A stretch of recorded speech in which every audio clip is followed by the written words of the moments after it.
देखिए, उस दिन मैंने आपको यूकैरियोटिक सेल बताई थी और यूकैरियोटिक सेल के अंतर्गत सारे ऑर्गेनेल्स बताए थे। अब जितने भी ऑर्गेनेल्स हैं वो आपको एक एक करके पढ़ना है। तो सबसे पहले प्लाज्मा मेम्ब्रेन के बारे में बताया जाता है।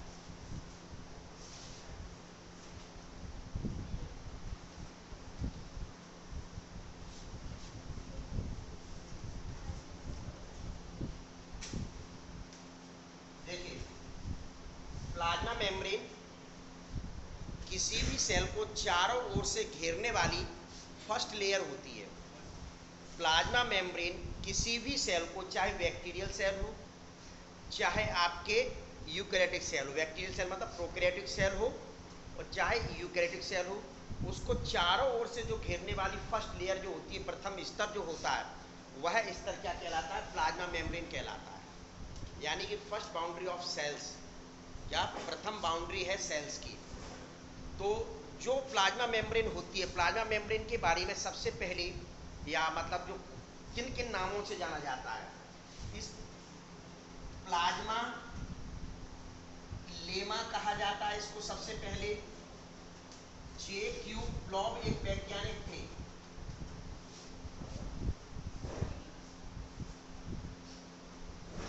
प्लॉब वैज्ञानिक थे। इन्होंने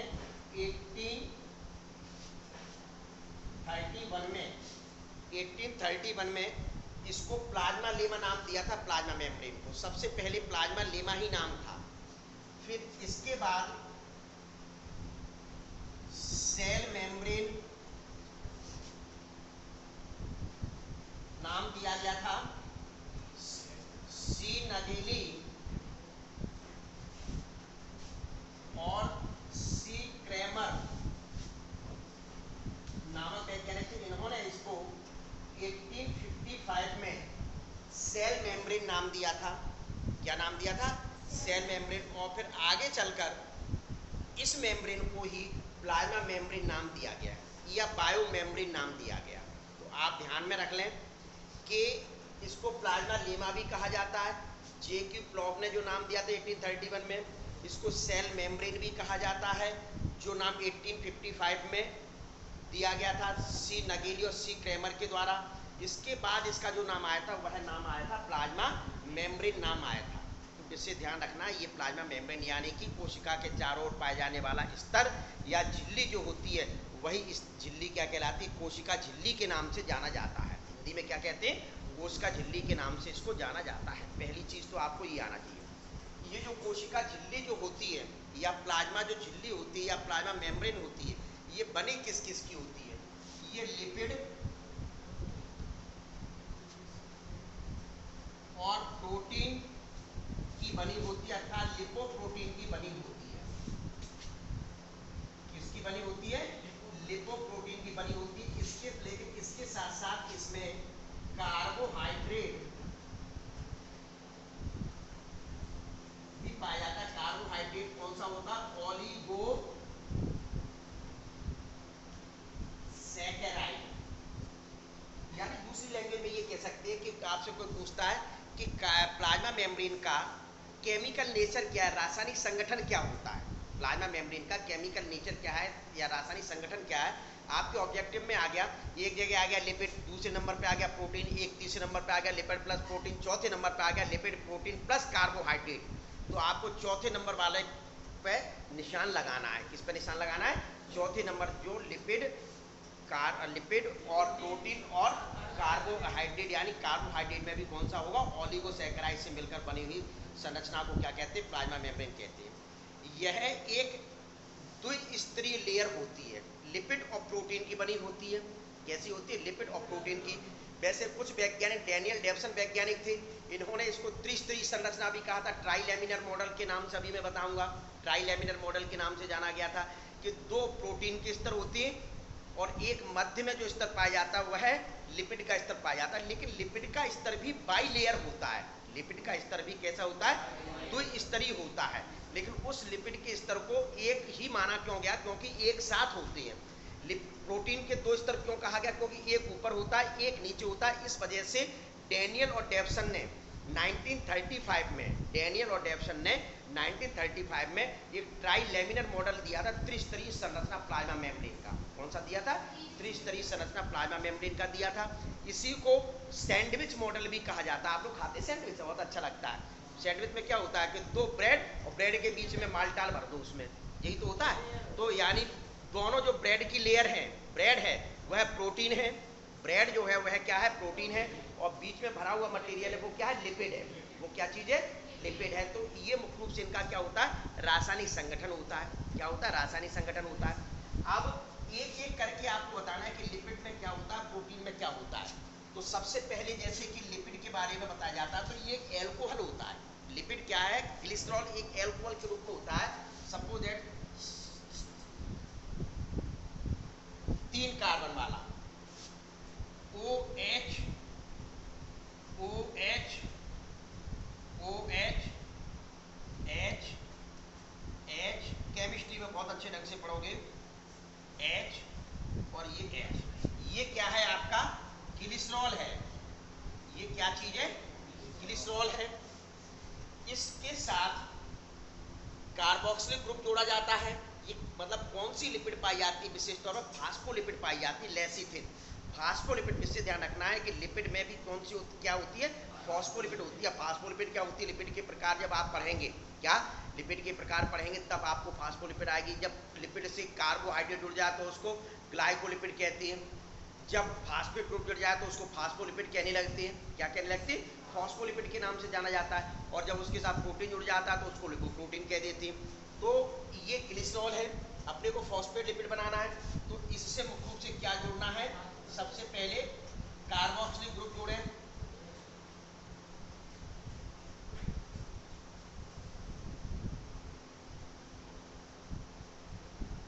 3 कार्बोक्सिलिक ग्रुप होते हैं। कितने ग्रुप होते हैं? 3 कार्बोक्सिलिक ग्रुप होते हैं। जब लिपिड का एक मॉलिक्यूल बनेगा, लिपिड का एक मॉलिक्यूल बनेगा तो 3 H2O निकल जाएंगे। एक सामान्य प्रकार की लिपिड या वसा का निर्माण हो गया। एक सामान्य प्रकार की लिपिड या वसा का निर्माण हो गया। लेकिन अपने को दर्शाना क्या चीज है? फॉस्फोलिपिड बनाना है। फॉस्फोलिपिड बनाना है तो इसमें अपने को क्या जोड़ना है? फॉस्फेट ग्रुप जोड़ना है। क्या जोड़ना है? फॉस्फेट ग्रुप जोड़ना है। तो फॉस्फेट ग्रुप जोड़ दीजिए यहाँ। देखिए, तो तीसरे स्थान पर अपने को क्या जोड़ देते हैं? फॉस्फेट ग्रुप जोड़ते हैं। तो P मतलब फॉस्फेट, और क्या पाया जाता है? कोलिन। क्या पाया जाता है? कोलिन ग्रुप पाया जाता है। अब बना दीजिए, कैसे बनेगा देखिए कि 3 मैंने बोला था, अब यहाँ कितने? केवल 2 लिखेंगे क्योंकि तीसरा अपन ले नहीं रहे, क्योंकि सामान्य लिपिड के लिए 3 कार्बोक्सिलिक ग्रुप रहते हैं। सामान्य लिपिड के लिए 3 कार्बोक्सिलिक ग्रुप रहते हैं, लेकिन अपन क्या बना रहे हैं? फॉस्फोलिपिड बना रहे हैं। तो उसमें क्या करेंगे कि 2 केवल कार्बोक्सिलिक ग्रुप होगा और 1 फॉस्फेट समूह होगा। तो देखिए, ये एक H2O निकल गया, निकला H2O, एक आपका ये निकल गया, 2 हो गए, 2 H2O बाहर निकल जाएंगे। तो देखिए सीधे सीधे यही मैं कर देता हूँ, अलग से नहीं बना रहा हूँ, यही मैं बना देता हूँ। अब इसको मैं केवल इसी चीज को मिटा दूंगा जो अपने को बाहर निकालना है।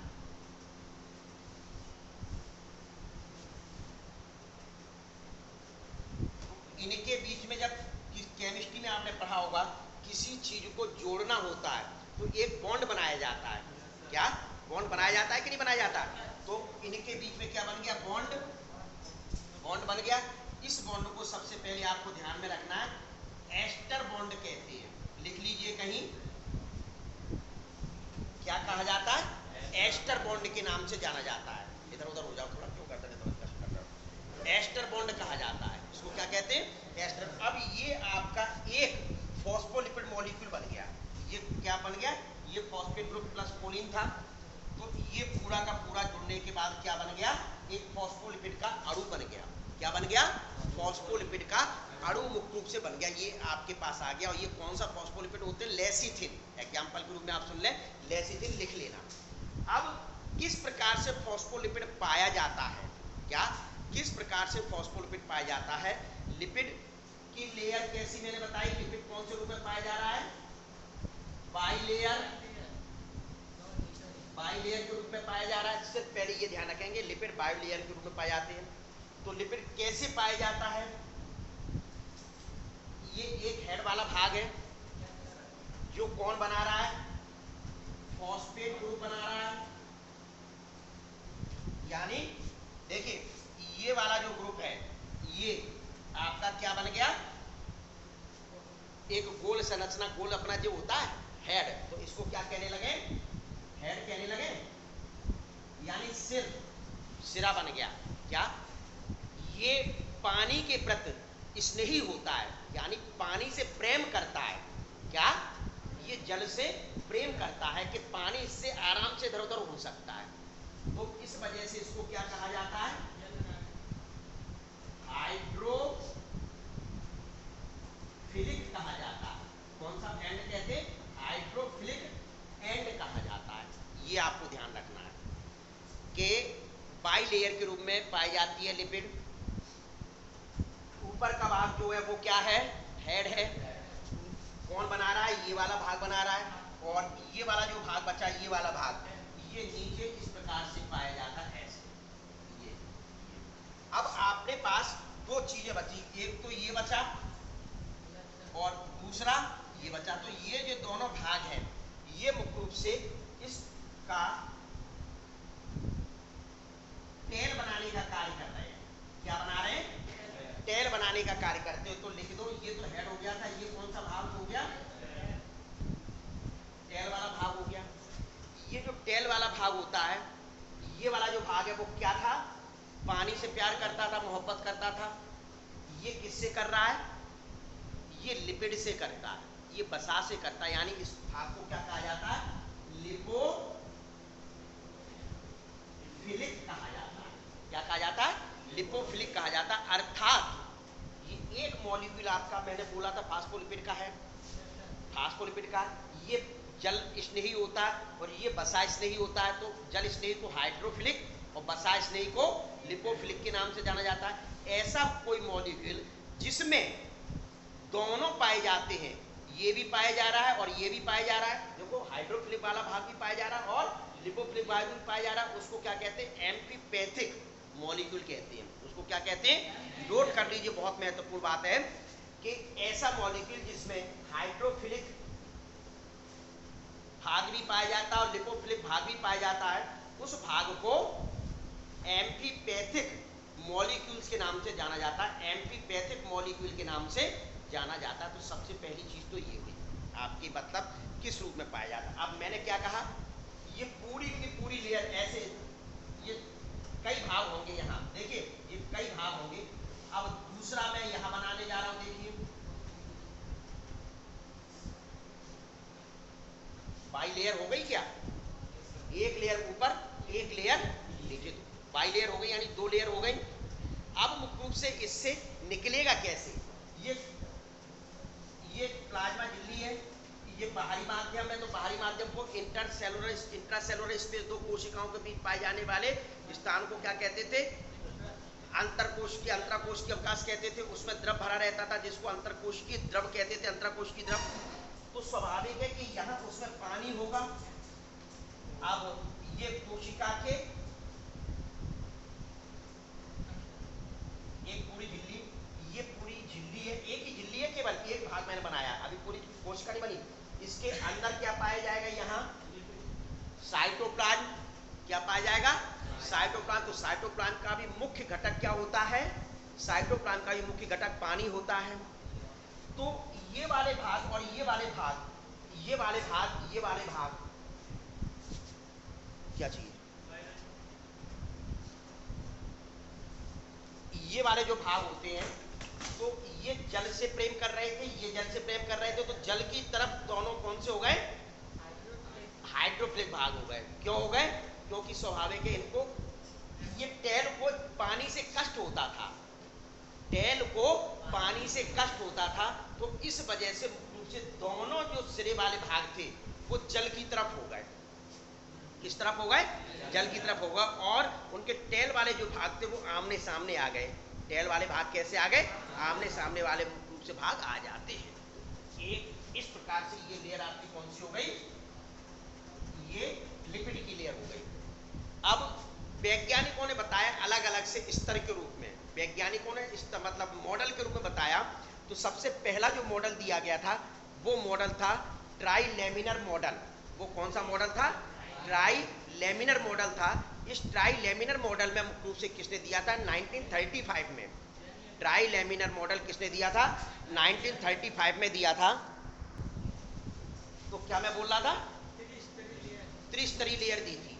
डेनियल और डेवसन ने 1935 में त्रिस्तरीय मॉडल दिया था। एक दिया गया था आपका सिंगर और निकोलसन ने फ्लूइड मोज़ेक मॉडल। क्या? 1972 में सिंगर और निकोलसन नामक वैज्ञानिक ने फ्लूइड मोज़ेक मॉडल दिया। वही आपके सिलेबस में ट्राई लेमिनर मॉडल आपके सिलेबस में नहीं है, लेकिन उसके बाद भी मैं आपको बताऊंगा कि क्या मॉडल होता है। और जो फ्लूइड मोज़ेक मॉडल दिया था सिंगर निकोलसन ने, इसका जो सपोर्ट किया था 1974 में सपोर्ट किया गया था एक वैज्ञानिक थे कैपाल्डी। क्या? कैपाल्डी नामक वैज्ञानिक द्वारा मुख्य रूप से इसका क्या सपोर्ट किया गया था। तो सबसे पहले अपन देखते हैं कौन सा मॉडल? Try laminar. ये पूरी केमिकल नेचर है, ये क्या है? केमिकल नेचर है, जिसे ध्यान रखना। तो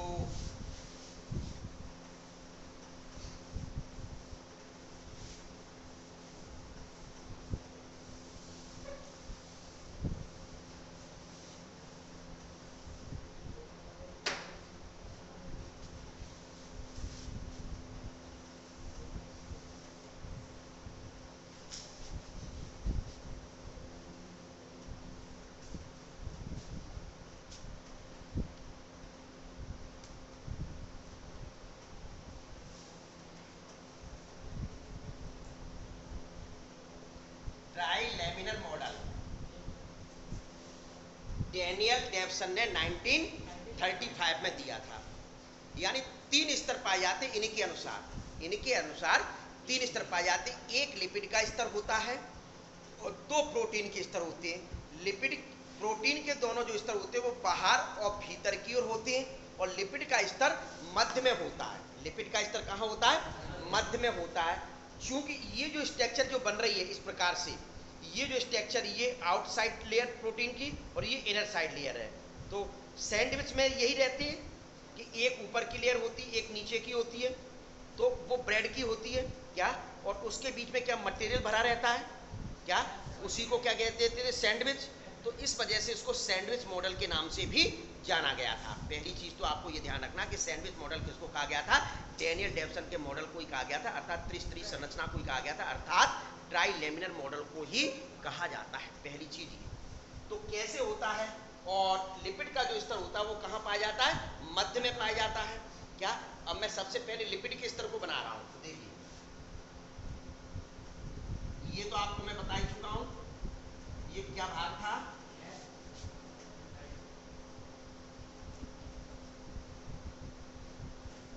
हेड वाला भाग।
ये आपका मैंने अभी बताया था क्या, ये वाली जो लेयर है ये कौन सी है? लिपिड की बाई लेयर है।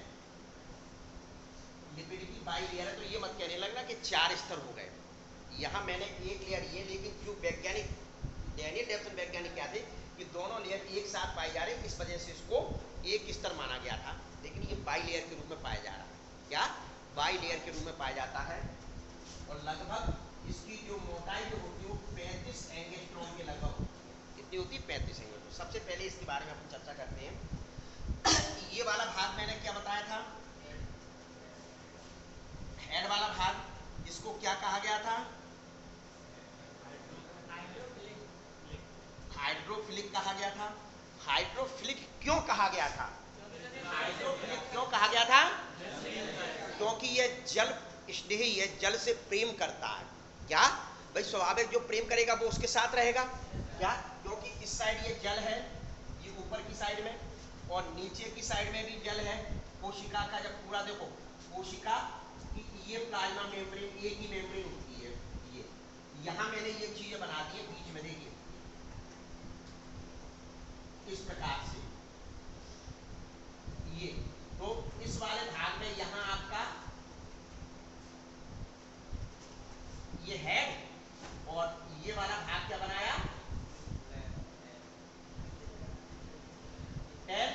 दूसरा वाला भाग ये पूरा का पूरा भाग जो है ये आपका कौन सा? पहले लिपिड स्तर बनाया है। ये कौन सा है? लिपिड का बाई लेयर है। तो ये बाहर साइड भी पानी पाया जा रहा है, और ये कोशिका का अंदर का वाला भाग है। तो साइटोप्लाज्म होता है, साइटोप्लाज्म का भी मुख्य घटक क्या होता है? पानी होता है। तो जब पानी है तो इस वजह से दोनों हेड वाले भाग ऊपर नीचे होते हैं। ये ऊपर, ये नीचे की साइड में। क्यों?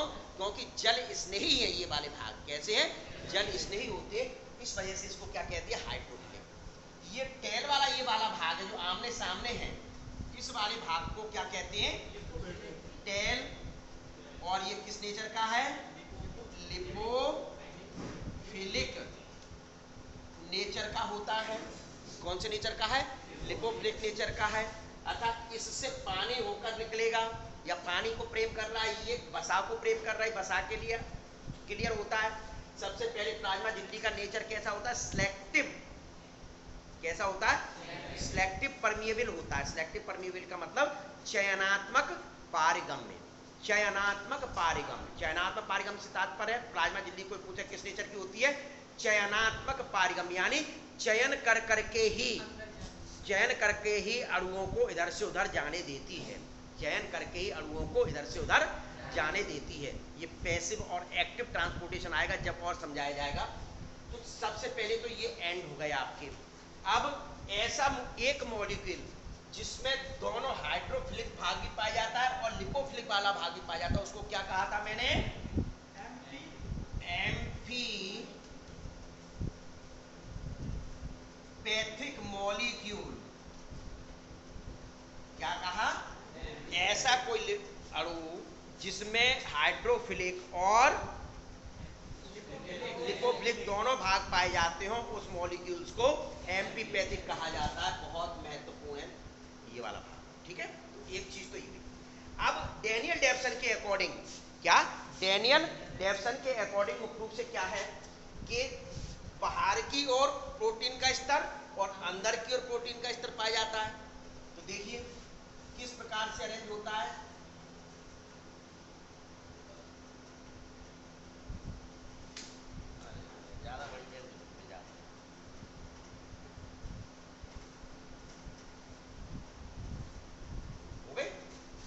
ये जो लेयर है, क्या ये वाली जो लेयर है, ये लेयर क्या कहला रही है तुम्हारी?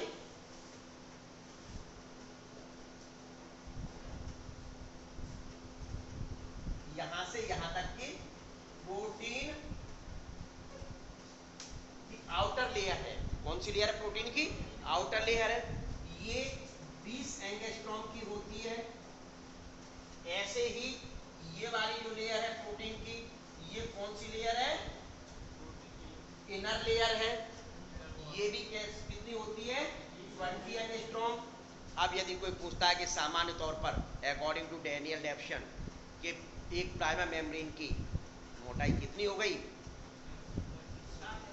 75 एंगस्ट्रॉम। 20 और 20 40 और 35 75 एंगस्ट्रॉम। जबकि आरबीसी की प्लाज्मा मेम्ब्रेन सबसे मोटी 215 एंगस्ट्रॉम की होती है। क्या कितनी होती है? 215 एंगस्ट्रॉम की होती है। यही नोट कर लीजिए, आपकी एनसीईआरटी बोल रही है कि आरबीसी में लगभग 52% प्रोटीन पाया जाता है और 40% क्या पाया जा रहा है? लिपिड पाया जा रहा है। आपकी एनसीईआरटी कह रही है कि प्रोटीन की मात्रा कितनी है? 52% और लिपिड की मात्रा कितनी है? 40%। ये ध्यान में रखना, नोट आउट कर लीजिए, क्योंकि आपकी एनसीईआरटी बुक के द्वारा ये बताया जा रहा, तो इस वजह से ये महत्वपूर्ण है आंकड़ा। तो पहली चीज तो ये हुई। अब मुख्य रूप से ये मॉडल एक लेयर ये और एक लेयर डेरिवेशन ये मान रहे हैं, तो इस वजह से उसको क्या कह दिया?